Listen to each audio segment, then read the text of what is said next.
Shifting our focus now, the United States is sending a second aircraft carrier to the waters near Iran.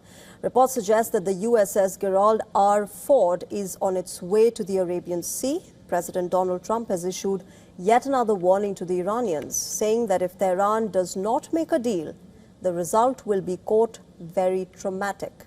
But Iran isn't without its own pointy ends. Amid the rising threats, Iran's Yemeni allies, the Houthis, have now begun reactivating their missile bases. Here's a report for more details.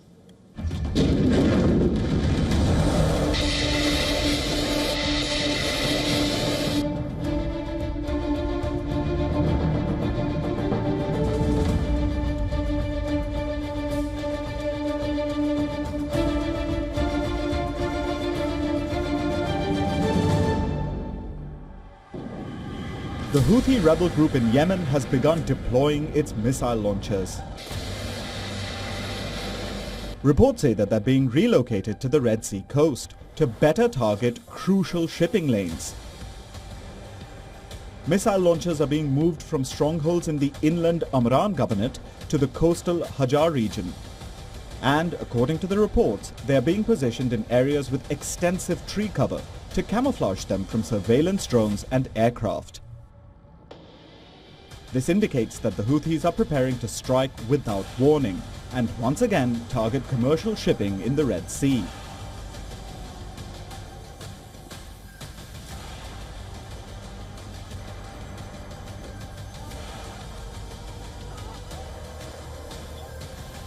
The Houthis began attacking ships in the Red Sea in 2023 after the Israel-Hamas war in Gaza began.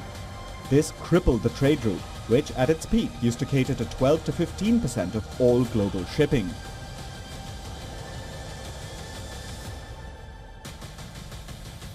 The Houthis used their missiles to attack both ships and Israel itself. Houthi attacks on Israel led to both Tel Aviv and Washington bombing Yemen. But the Houthis still maintain their arsenal, including Mandab-class missiles, modified Iranian Noor missiles, and even land-to-sea Quds cruise missiles. Reactivating them makes West Asia even more volatile, even as the US and Iran are engaged in tense negotiations. Iran and the US have already held one round of talks aimed at a nuclear deal. But ahead of the second round, Israel's Prime Minister Benjamin Netanyahu paid US President Donald Trump a visit.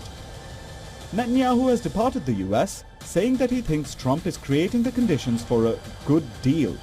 And this is what Trump said after the meeting. We have to make a deal, otherwise it's going to be very traumatic.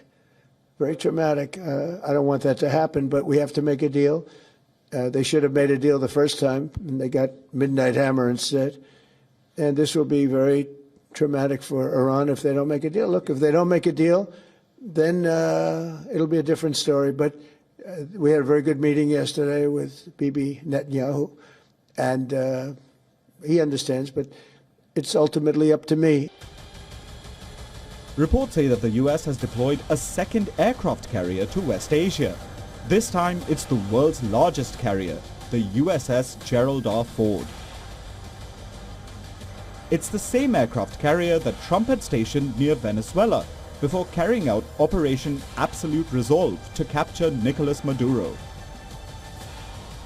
Now, the USS Gerald R. Ford is being redeployed to West Asia, where it will join the USS Abraham Lincoln. So, Iran will soon be in striking distance of two American aircraft carriers. Is this just more gunboat diplomacy by Trump, or are the talks just a smokescreen? It seems both Iran and the Houthis are gearing up for the worst-case scenario. Bureau Report, WION.